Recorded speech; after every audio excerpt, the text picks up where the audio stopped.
Hi there, and welcome to Grey Muzzle Geekery for the week of June 24th, 2019, episode 20. I'm Dusty Red, and with me as always, I'm Dusty White. And we'll get into this week's news.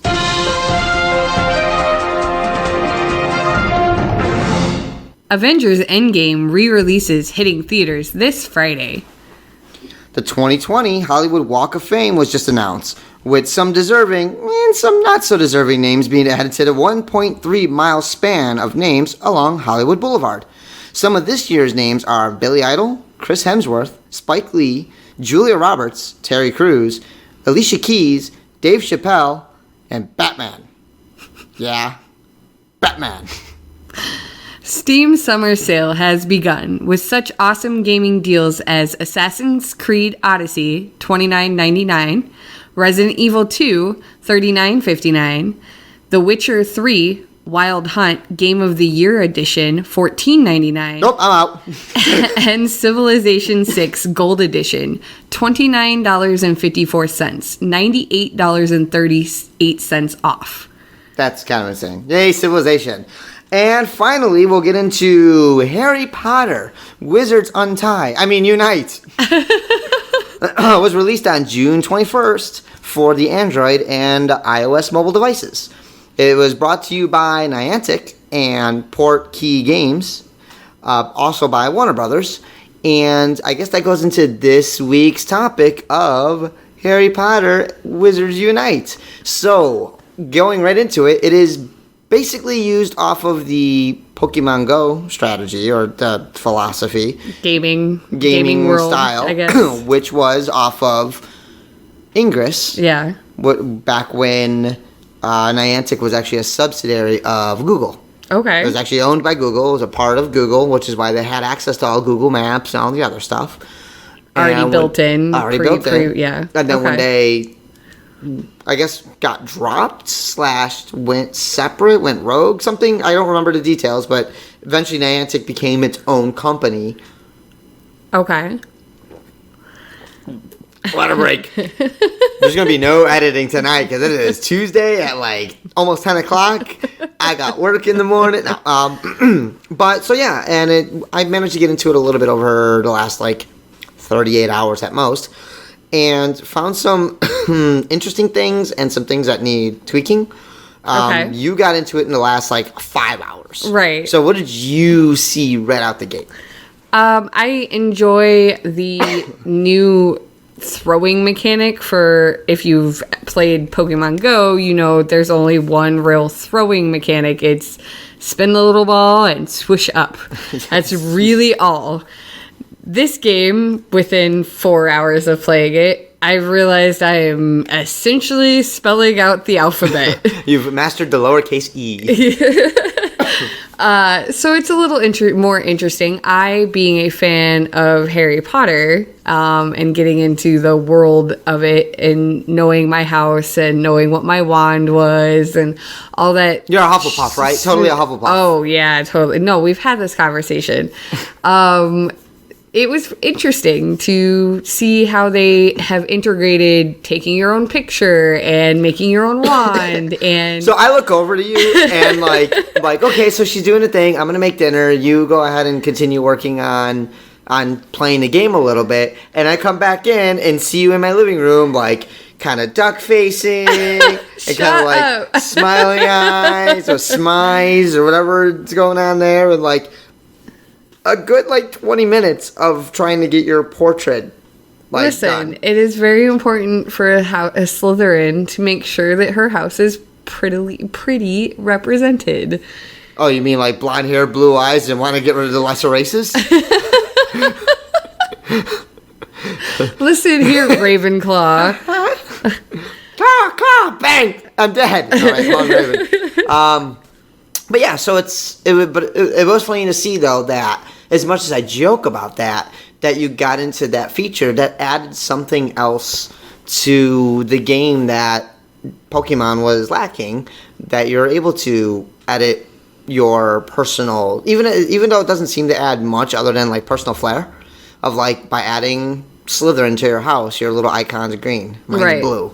You're able to have the little stamp on there for Slytherin. Like, it hasn't seemed like there's too much different currently with the houses. It seems like a cool concept. A lot of things to grow and branch and do.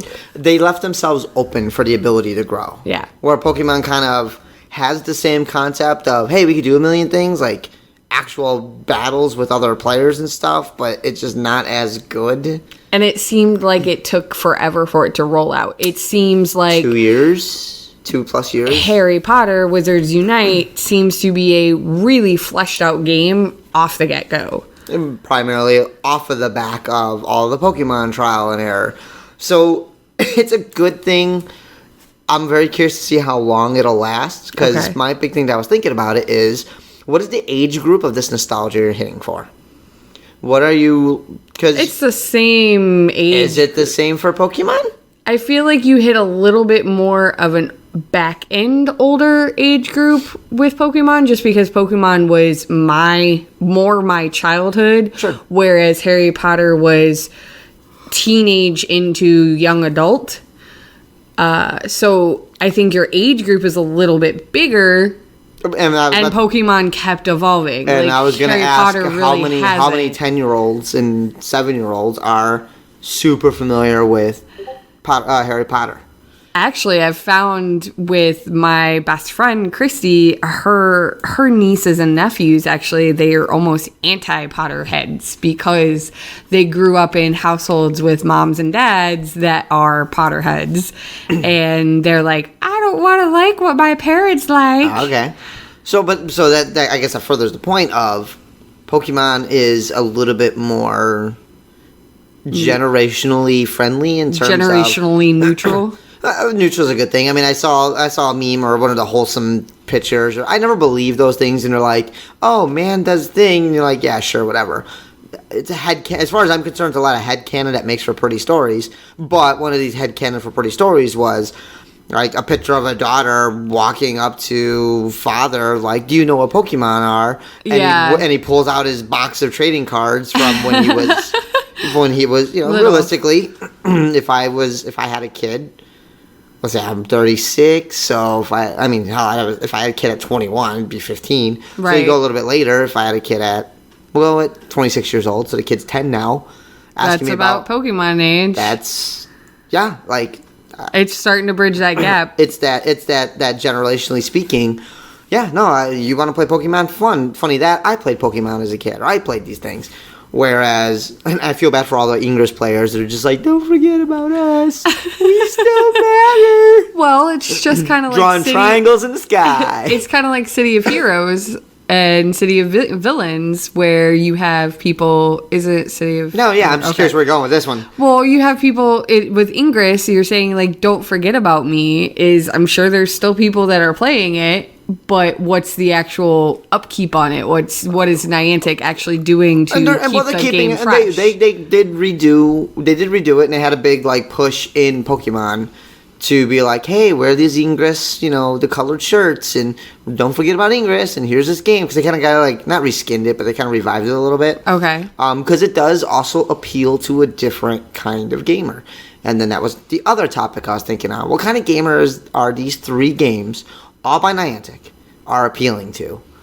Where you have Ingress is much more team co-op focused. And I mean team co-op in terms of like you can't get anything really done past a certain point in the game unless you get together with more folks. And not even just together with more folks, but almost on a global scale, or at least a statewide scale of, hey, I'm going to throw a line from Chicago to Austin, so everybody along the way needs to clear lanes. And for those who don't know Ingress, like, to make point to point is usually the big point of the game. It's like, I want to, because you got to draw triangles in the sky.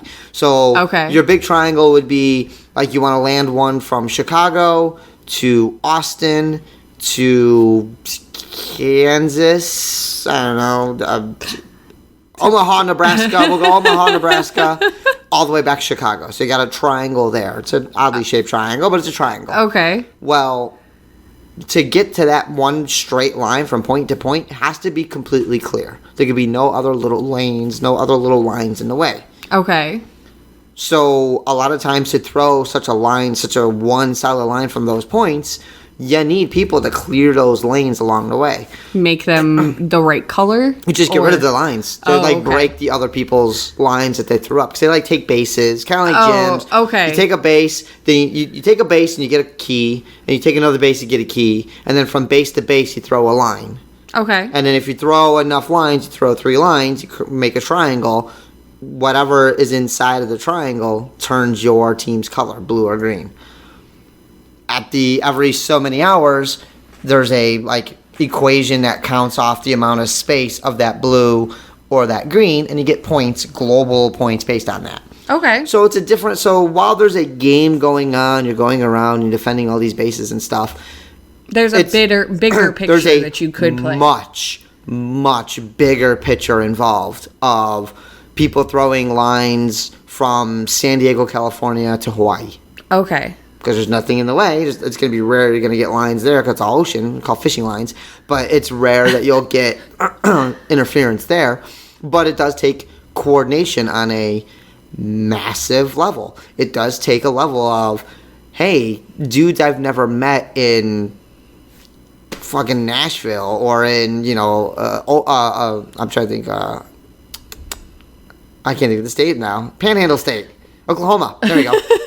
In Oklahoma or Missouri or any of those southern states to get to Austin or to get to Texas, they have to go and see, you coordinate this stuff. There's channels, obviously Discord would make it a little bit easier nowadays, but you're still dealing with spies and stuff. But there was legit task force that were okay, hey, you guys go and clear your lane.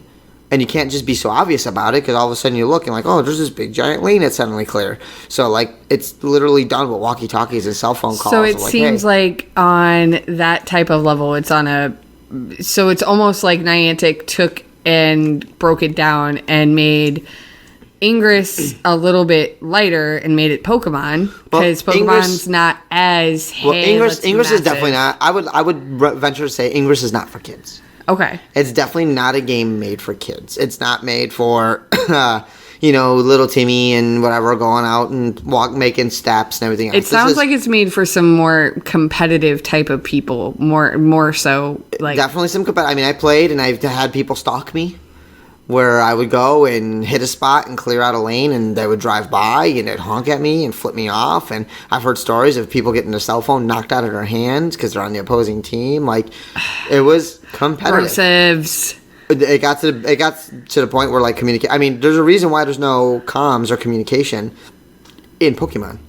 Oh, okay. If you notice, you can't talk to other players in Pokemon through an in-game chat because they learned their lesson from Ingress. I got bad. Harassy. Okay. Just harassy. So, it's clearly not a kid's game. Whereas Pokemon is might be a little bit of a step down, a further step down. Well, yeah, it's step down, but at the same time, you still get a little bit more of a competitive edge. You have people that are going out and trying to be world's first. Sure, you're always going to have that. You're always going to have that. You're gonna have world's first in anything, and it's funny because I just finished watching the oh my goodness, not weekend update. What's that with frickin' John Oliver? John Oliver, there it is. I can't. Oh my brain's fried. Apparently, I saw him, but he was making fun of Mount Everest. Okay, and everybody's like, yeah, I'm up at Mount Everest when there's really the increase of climbs in the last X number of years has been 9,000 or over 9,000. Geek. Because it's just so easy now to climb it. It's gotten to be very... Yeah, you just pay I think it's $11,000 or $100,000, and you go and you climb Mount Everest with a Sherpa. With a Sherpa, yeah. And there's actually luxury climbs. Where I forgot the price. He said on a price on there, but just luxury. Climb Mount Everest to your glamping enjoyment. They have heated tents. Oh wow! They set up heated tents for you, with a table and dining experience. So all you have to do is walk stop. It's still Mount Everest, though. I don't imagine walking Mount Everest is just a hike in the woods. Actually, it is, if you're coming from the Nepal side. It's really not that difficult. What makes it difficult is, A, the Sherpas are doing all the work, so they have the hard part, and B, sometimes there's like a 10-day window, I think in May, and if it's good, if it shrinks down because of bad weather, there's like a 3-day window, so you're waiting in line for like 4 hours. To just hit just the to be summit. like, woo, I'm here, okay, and now you have to climb down the ladder. Okay. Unless you're gonna do world's first, like world's first guy to like parasail off the Mount Everest, or world's first guy to like, snowboard down it, or all this other bullshit. Like, there's always gonna be a world's first. There's always gonna be first guy to pee off the mountain. I'm sure it's already taken. Circle back. I'm gonna be the first guy to pee off Mount Everest. No, you're not. Let's go back. Okay, we're reeling back to Pokemon here now. Shrinkage. I got it right. So you have Pokemon which seems to have learned lots of lessons from Ingress. Sure. And it tends to be a little bit more on the friendlier side. There's gym battles, but it's really not, hey, unless you can look over and be like, oh, you're blue, I'm red, or Team Valor versus Team Instinct. But even the gym battle, they're more anonymous. But even the gym battle is kind of on a time delay too, where if you're there and I'm attacking it, you could more or less defend it. But for the most part, Eventually go down, you have a life to lead, and right. I can go ahead and snipe it away. And if I take it from you, you can't do anything for a few minutes anyway. Right. Whereas Ingress was hot on the spot. You're attacking it, and there's only 2 teams, so it became very clear of me versus you. Pokemon definitely has softened it, and then even then with Pokemon, like the big raids it doesn't matter what color you are. Right. Like, I mean, kind of. You get extra balls based on your team. I'm a child. You get extra playing ability based on if you have more red on the team. Yeah, whatever. If you got more of your color team, it's a little bit more co-op than versus team. There's definitely more team co-op rather than team competitive. So now we're looking at where is Harry Potter and Wizards Unite gonna go? Are they gonna go all 4 houses going against each other? Free for all melee. Right now I haven't seen much. I've seen a lot more of we're part of this house, but it seems like the game's storyline lends for less, hey, we're all versing each other. It's more, we're versing this one thing. Which is the secrets getting out of magic. Like, how do you stop the wizarding world from being collapsing. Revealed? Well, you have to go and catch these things and do these things. And all the house colors does is give you... flair. Yeah, pieces of flair. Woo, pieces of flair. More pieces of flair. I want flair. my stapler. Can I have my stapler? Oh. Sorry. You just watch the Hot Ones, too. That's the goddamn... So, I mean, I'm excited about the game. I'm obviously going to give it a little run through. And some of the things that I've seen so far... The energy system is interesting just because they capped it. I'm at 75 myself right now, but it seems like it burns out pretty quickly. At the same time, I'm extremely lucky because there's like little ponds right by my apartment that I like to walk after work anyway, just to kind of, I got to get my 10,000 steps a day. Woo! And in Pokemon, it's 2 gyms and 4 stops. And all of a sudden in Harry Potter, it's 1 battle tower, 2 greenhouses, and like 7 or 8 inns. Like which stops. inns seem like super important. Yeah, that's how you get your energy back. Right. So I just like got this area that I could walk around twice and completely fill up my bar and get all my stuff, and like it's kind of ridiculous, and so I'm fortunate for that. But I'm very curious on people who don't have that. I'm also curious too in the fact that I'm wondering, and something I should probably go look up, because those spots aren't in Ingress, or are they in... Like, where are they cycling from? Did they create a whole nother infrastructure almost to create those types of places? And on my drive home, I noticed that the parks have more stops than usual.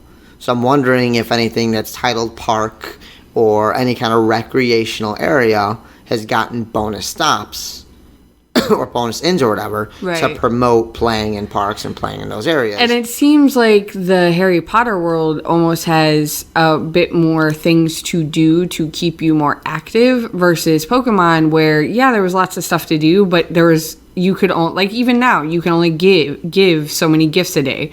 You can only open so many gifts a day. You can, there's a limit almost of what you can do. So many raids you're going to do or how many. And there's a limit as well on Harry Potter. I just think that the limits, there seems like there's more lore. Yeah.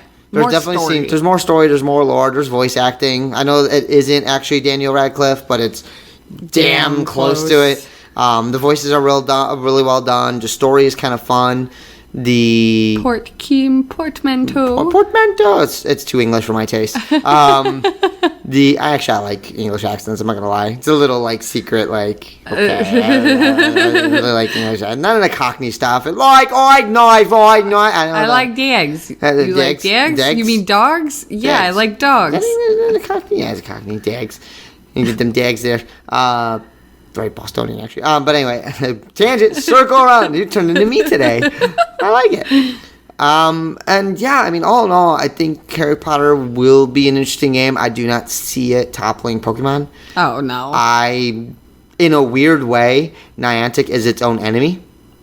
Because its only real competition is its other two games using this kind of thing. So you kind of wonder if it's going to just survive enough based on the Harry Potter stuff. Like, my sisters, I think, got into the Harry Potter Wizards Unite, but they never got into Pokemon. So it could be... They're trying to get more people to get... ultimately, it's games to get more people outside doing things. And the fact that it, like, came out at the beginning of summer, so I think we forget that, like, spring doesn't end until like June 20th, and we're like, when we just had a weekend where we're hanging out in our hoodies and jeans at the end of every night. So we're not going to give the name of where we were, but we were at a fest of some sort over the weekend. Yes. And that was probably the reason for such a delayed podcast this weekend, or for this week, because we were planning on recording, but... Timing just never worked out. Okay, timing. Alcohol just said no to me. Well, some of us handle our alcohol a little better than others sometimes. Some of us don't quit, and they play slap clap until 4 a.m. It was SWAT. It's slap clap. I don't care what you say. Do you know what SWAT time it is? I do like that. That is pretty funny. So, obviously, without getting into... go ahead. So... kind of to piggyback off of what we were saying about Harry Potter being a game out to get you being outside and more active, we witnessed a pretty active game. I mean, it's outside and it seemed like it was pretty active, at least for the people that played it, was shuffleboard. Oh. I didn't get a chance to play. You observed, and you did get a chance to play, correct? I got to play a little bit of shuffleboard. I got to see more people get iced, but I definitely got to play a little bit of shuffleboard. We're not going to say the name of this festival, but it was so to spin around for those who don't know what we're talking about.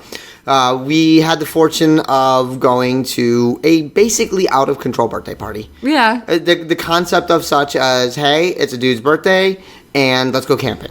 And then the camping just turned into this 50 plus experience of, hey, I want all my friends with me. Like, to me, it's perfect. My friends and my friends and my friends. Friends and my friends. Like, everybody else. Come hang out, enjoy the outdoors. Guy makes his own beer. Yeah. And I know you're a fan of that stout. That stout was so good. It was like campfire stout or something like that. It was s'mores. Oh, it was so good. A s'more stout with, it was a little carbonated. Like, I know it's through the line and everything else, so I get it because it's home brew, so it's going to have a little bit more of a carbonation to it. I didn't care for that much, but I let it sit for a minute, and it was gone. It was tasty. What did you think about the cider? The gross cider? One or the good one? I don't think I got a taste of the good one. I think I only got the Malort one. The good one was drier. It was really tasty. The Malort, the dry of the dry of the dry. Well, and that was the problem. He even admitted of, like, it was a dry cider by itself. and then it was aged in one of the barrels, which is also just dries it out. But then there was Malort added as well, which is also dry. So it's just a dry drink. But yeah, I got to see a bunch of people get iced, and that turned into a funny situation. And I'm not going to say for those who don't know. If you know what iced is, good on you. This habit needs to die. If you don't know what iced is, stop it. It's not cool. Join the Armitage, the treaty immediately if you can. Join the treaty. Do not ice your friends. Friends don't let friends drink warm ices. I got to play shuffleboard. Shuffleboard's pretty interesting. It played a lot like bags in some degrees, or cornhole, depending where you are. Midwestern, cornhole. I enjoyed the fact that it's a quick game to learn. Mm-hmm. It takes a little bit of strategy, and you start figuring out this strategy, and it's one of those games that once you get the physical aspect of it, you work on that physical part of how hard you have to push, and just nice easy motion, like with bowling. You get a nice lead up, a nice throw. Okay, cool. Once you get that down, you get that feel for it, because every board is going to be a little bit differently. Uh-huh. Every location is going to have its own vibe.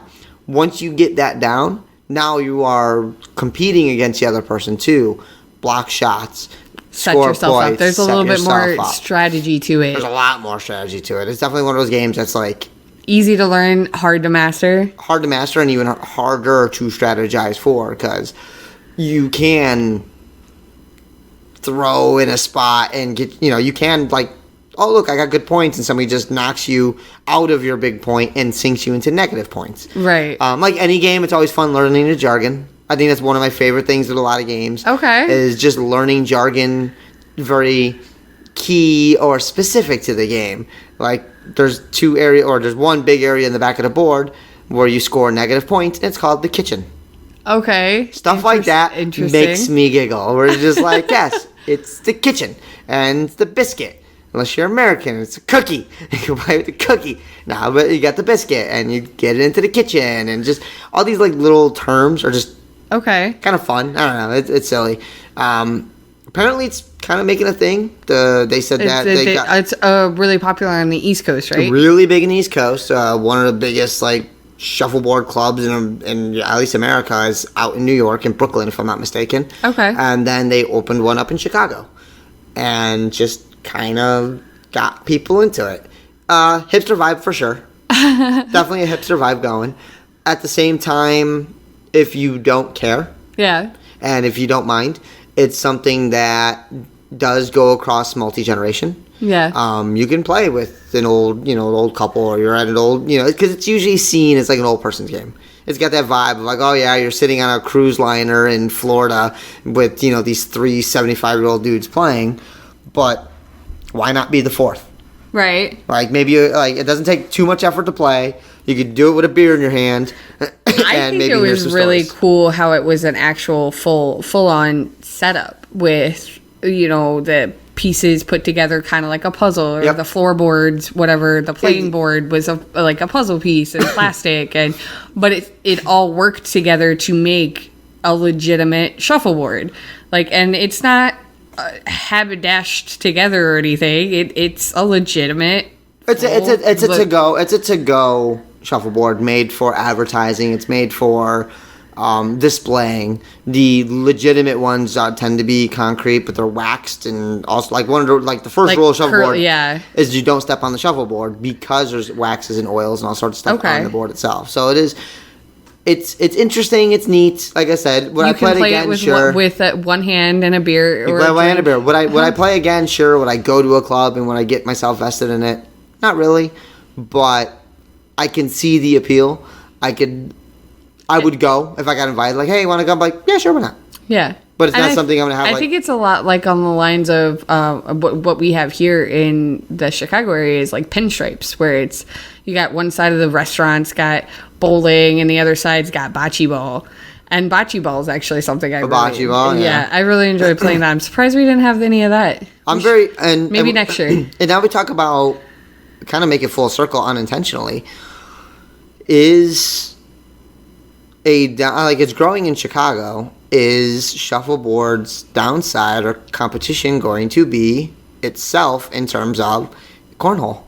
Like, cornhole's big in the Midwest. It is. And or bags. shuffleboard, or bags. I know it as bags. A lot of people in the Midwest know it as even cornhole. Me coming from Springfield, I've always known it as bags. Ooh, Cornhole is something I've never heard. Children's show. Let's be easy. PG rating here. I do not know where I am not somebody that's just like, tell me where cornhole came from. I do not know where that came from. It's always been bags to me. It's been bags. the dags. So, but that said, because bags is popular in the Midwest, it plays similarly to shuffleboard. Will shuffleboard's popularity be stifled in some degree by the popularity and the simplicity of bags? I don't have to pull out a puzzle piece and set up a board and not walk on the board. Right. It's just 2 boards, a hole, and some corn in a bag, and you've got... Right. And you just throw it across, and... Do you remember the official length? 27 feet? 27 feet. Oh, points. Woo. Oh, that's going to come clear to the mic. Yeah. Oh, there's a little spike there. Yeah, I mean, all in all, I mean, the weekend was good. Mm-hmm. It was interesting to go, because it's funny, we're like, oh, you guys want to camp? We're like, yeah, we'll camp. And they're like, do you guys have camping gear? And we're like, oh, boy, do we. Right. We're good at camping in the woods for a weekend. Wink, wink. So that was good. I mean, kind of not LARPing, not doing anything. We swam. Minus you being not a swimmy fox. I am not a swimmy fox. I generally do not like to swim. I had some issues in the past that made me kind of leery of water, but I'm not a swimming person anymore. But damn, did that hot tub feel amazing. The hot tub felt good. We drank. Buffalo wings were pretty good. Spotted cow on tap. I'm biased. I know some people go, yeah, it was pretty freaking good. I like Spotted Cow. It's not their best beer. It's not New Glarus's best beer by any stretch of the imagination. I've reignited my love with the Bloody Mary. That's what we had before today's episode, Kat. Too, is the Bloody Marys. And it was perfect for that, like, Saturday, like Friday and Saturday. I was hanging pretty hard on Friday morning. You were. I was dying. Something fierce. Which is another reason why we didn't get to record. So I was thinking maybe we could record on Friday. And then you were out of commission until like 2 or 3? I got 2 o'clock. I got up. I was able to get out of bed. I had a cup of ramen and I went swimming. So, I got to survive the second half. Second shifting on for the I don't know, I would say convention. It felt like a convention, really. Well, and that's why I was so out. Like, you usually handle yourself at the convention around the same type of games. Like, there's SWAT or Slap Cup, whatever you want it. But there's always drinking at cons, and I didn't expect you to have like been hungover as bad as you were. I think realistically, and this goes to all our younger listeners here, is make sure you eat before you drink, because we definitely did. We got onto site, we put our tent up, and then because I ate lunch at like 11. Right. Drove the 3 hours. Hydrate, you got bastard. Got the site, set up the tent. At that point, it was already like 7 o'clock, 8 o'clock. Yeah. Like, what did we eat? Something small. Holy crap! I can't remember what we. Oh, the things that out of the grill. Oh, we had the meat packets. That's right. Chad provided us with some amazing like foil dinners, which were actually really freaking good. Yeah. And simple. But we ate those way later. At that point, I already had like 2 rum buckets and a couple beers in my stomach. And then I ate. That's true. And then put 2 cups of bourbon on top of all that, and then like slap cup until 3 a.m. Y'all went to bed. Y'all cowered out on me. Like, I big can't words, big words from Tiny Man that done on all Friday. So I just kind of thought about it. If we go back to shuffleboard or other outdoor games, Let's talk disc golf. Okay. Disc golf is something that you've actually gotten me into recently, to the point where I did purchase my own first 3. Which goes into an even funnier full circle. Okay. I got into disc golf because of Ingress. Oh, okay. I was playing Ingress and was trying to look for portals or looking for areas to get more points and to get more keys and more... I forgot what they're called already. It's been a few years. Resistance. No, not resistance. Resonators. Okay. Resonators and grenades or bombs or attack. There's a method to attack as well. attackers and defenders, shields and attack grenades, whatever. Well, I was looking for locations to do this, and then I pulled up the map, and there's like it was like Google Map, like on one of the Ingress sites that shows you where all the pins are. Okay. It was like this open field that had like 15 or 20 different like spots. Actually, hang on, it was one at each hole times 2, so 1836 plus a few extra. So yeah, there was like almost 50 like portals to go to. Okay. So I'd go drive over there, and I'm like, disc golf. The hell is that? So I'm walking around, I'm doing my Ingress thing, I'm like seeing a couple guys playing disc golf, like okay, just kind of ignoring them, like oh whatever. Weirdos playing with a frisbee. I'm gonna stare at my phone and draw imaginary lines in the sky. And I finished that up, and I ended up going home. And at the time, I was living with my sister and my brother-in-law, and he was joking. He's like, oh, you're home a little bit late. I was like, yeah, I was out walking. He's like, oh, what are you doing? I was telling him about, Ingress. And he's like, where the hell are you playing at? And I told him the location. He's like, oh, that's Catherine Legg Disc Golf Course. I'm like, what? He's like, yeah, I go there almost every day. I'm like, what do you mean? He's like, do you want to go tomorrow? I'll teach you how to play. I'm like, hell yeah. I like frisbees. Maybe it's the dog's part. Two things. One, maybe it's the dog part of me that really likes frisbees. And secondly, you never call a disc a frisbee. They get mad, bro. Oh, so mad. Okay. Disc golf, not frisbee golf. Maybe we can call them biscuits and cookies. Biscuits and cookies. Oh, man, that's a really nice cookie you got there. That's a harassment case. So when I told him about Ingress, he's like, cool story, bro. I'm going to show you how to disc golf. And then I started disc golfing, started playing. Actually, the starter set that you bought is the exact same starter set that I had. Okay. Played with that a little bit, started to get a feel for my own style, started to see what I like, and started doing it on a regular basis. And yeah, like, really got hooked. I got a full backpack, I got like 15 different discs, and anybody who wants to play with me, I'm like, yeah, sure, I got a good course. I got like 4 good courses. You really do have a lot of access to some good courses. I've checked out the one near my work. It seems pretty simple. It has a couple of different obstacles because it is golf, and you're supposed to have things like sand traps and water pits and snakes in trees. Snakes in trees. Sniper branches. Those are the ones you got to worry about. The sniper branch or the iron leaf. That's my favorite.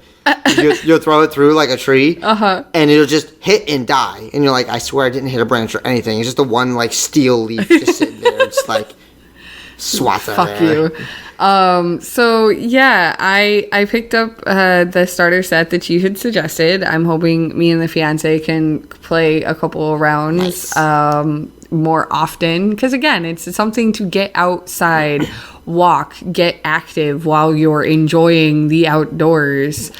I'm trying to think of some other like nostalgic games that I used to play horseshoes with my parents pretty frequently when we were at campgrounds. Horseshoes is good. I have a horror story from a coworker that had a horseshoe pit. Was it a coworker or was it? No, it wasn't. Our friend Dr. Bitches. It might have been, considering he's got one by the bee house. Yeah, but no, I think it was a coworker then. Where anyway, somebody I knew was playing horseshoes, but they haven't played with them in a while, so they went to go back and play, and they threw the horseshoe, hit the ring, like almost got a ringer, but disturbed up the sand there, which were a bunch of hornets that was hiding underneath there. Oh no! And stirred up a hornet's nest on the other side. Oh yeah! So they had to like abandon the game of horseshoes because they rung up the hornet's nest. So that always makes me giggle. Like, nope. I mean, I had a horror story with a horseshoe pole or pit or nail or whatever they call them. It was when we were LARPing, and I was playing a big bad beastie monster and went to go chase after a very specific player character because I was hunting them and took a horseshoe. You're eyeballing me. Was it me? No. Oh, I'm like, you're eyeballing me hard. No, it was Panthergast, and I was elven Panthergast, Ooh. and I went after one of the elves that went running into the woods. Well, the path I took was skirting around the path and into a horseshoe pit. It was that tuck, wasn't it? I know exactly where you went. Rebarb pit. Yep. A rebarb barb into your shin doesn't feel good. Yeah, the ringer. I just decided to die. The ring, the center pole is just a piece of rebarb. I remember that pit. Aw. I mean, lawn darts, if we're going for outside games that cause injuries. I think I'm a little too young for lawn darts. Oh, lawn darts. Lawn darts were more of my brother's era. I know. I remember lawn darts. They were dangerous. Super Soakers, running around with Super Soakers is always fun. It's always a fun summer game. I never was cool enough to have the cool Super I didn't have... I always had the generic ones. I had a generic Super Soaker, but the Super Soaker thingy that I had was a backpack. Okay. And in this hard plastic backpack, you're able to fill like 8 gallons of water, which I don't remember offhand, but I think a gallon of water was like 12 pounds or something like that.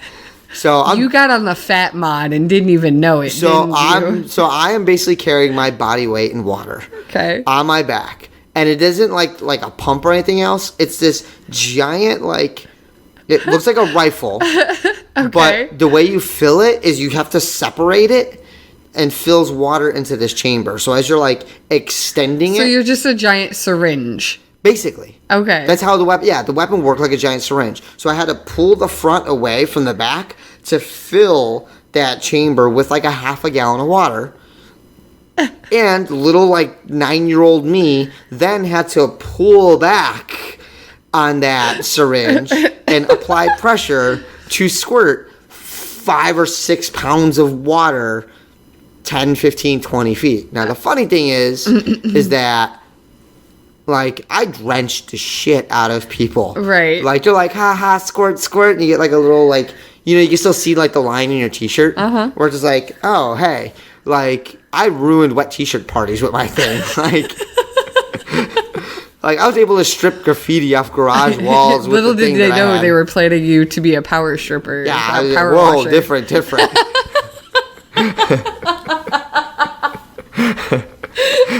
I meant power washing. Mommy, what's a power bottom? Go ask your father. Oh, explicit level on this one. Yeah, it's good now. But seriously, I had to carry this big giant thing, and all these kids would run around and spray each other with these little Super Soakers, Super Soaker 100. Did you ever 200. have? Oh, well, I guess maybe not since you were in all boys high school, but in my high school, every spring into summer there was water Super Soaker turf wars. It was always for the juniors or seniors that would get into it because they were the ones that could drive. I come from Chicago. Turf wars means something. Oh my gosh. But yes, I've been in those.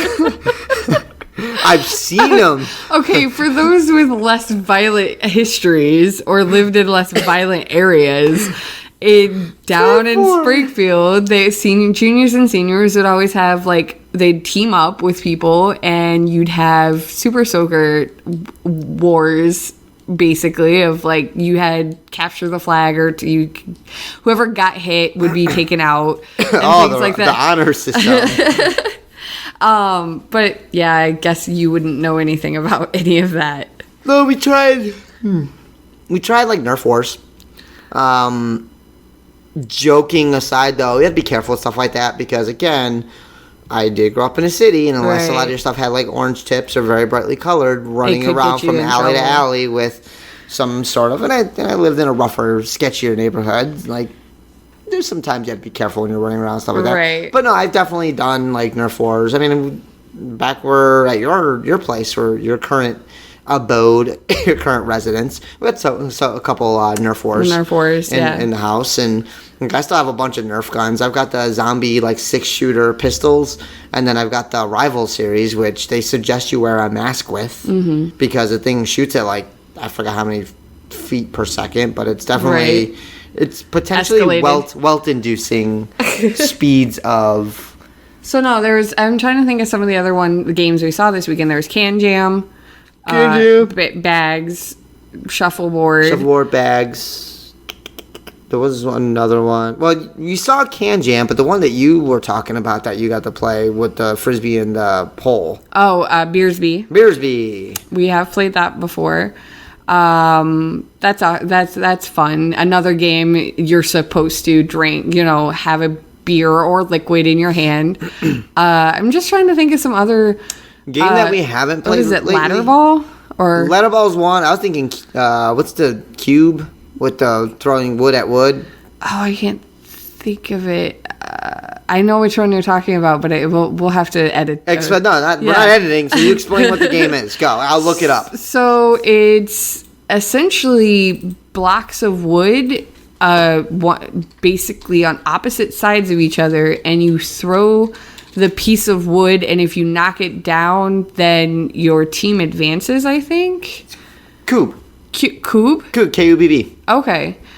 That one's fun. That's always one that I would like to bring. Have just like the people that we're talking about, the Denny's. They have a set, and it's good for LARP. It's totally ability to bring it in and play it while you're not game immersion breaking. Oh, and the game itself isn't terribly difficult to make too. Like right. It's literally sticks and some cubes.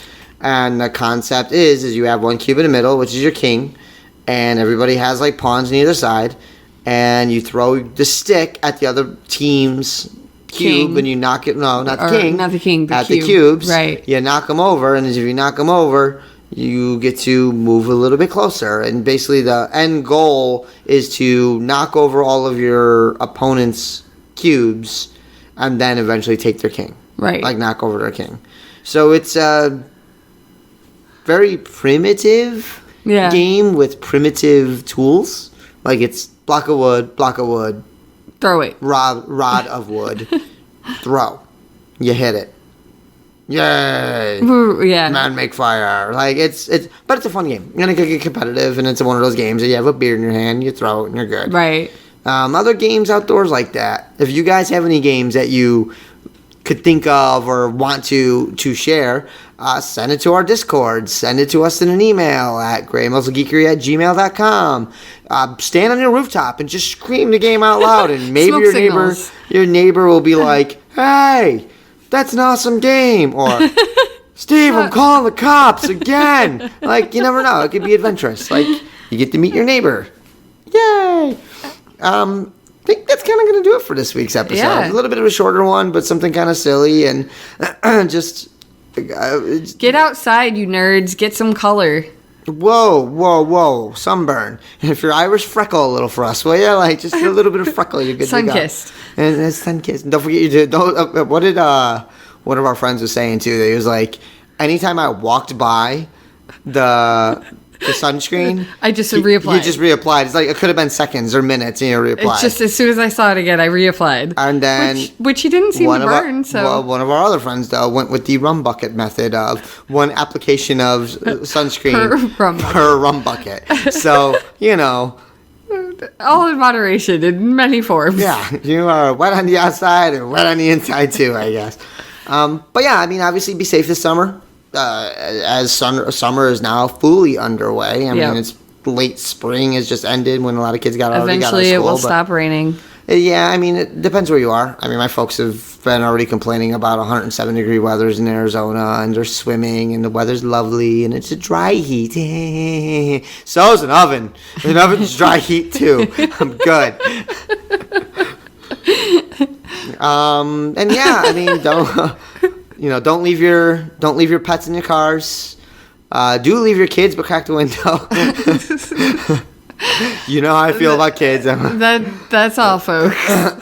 And so as always, I am Dusty Red. And I am Dusty White. And remember that we are all geeks, and to be otherwise may very well mean to live without passion. Have a good night. Good night. Thank you for listening to another episode of Grey Muzzle Geekery with Dusty Red and Dusty White. You can support our continued geekery at our Patreon website, patreon.com/Grey Muzzle Geekery. Be sure to check back often as we start to add geek cred levels. You can send your questions and comments to us at greymuzzlegeekery@gmail.com or find us on Twitter at Grey Muzzle Geek. We can be found on iTunes, Google Podcasts, Stitcher, Spotify, and Buzzsprout. And a special thank you to Pepper Coyote for our intro theme. And if you like what you heard, you can find more of his stuff on Spotify, Patreon, or directly from his Bandcamp page.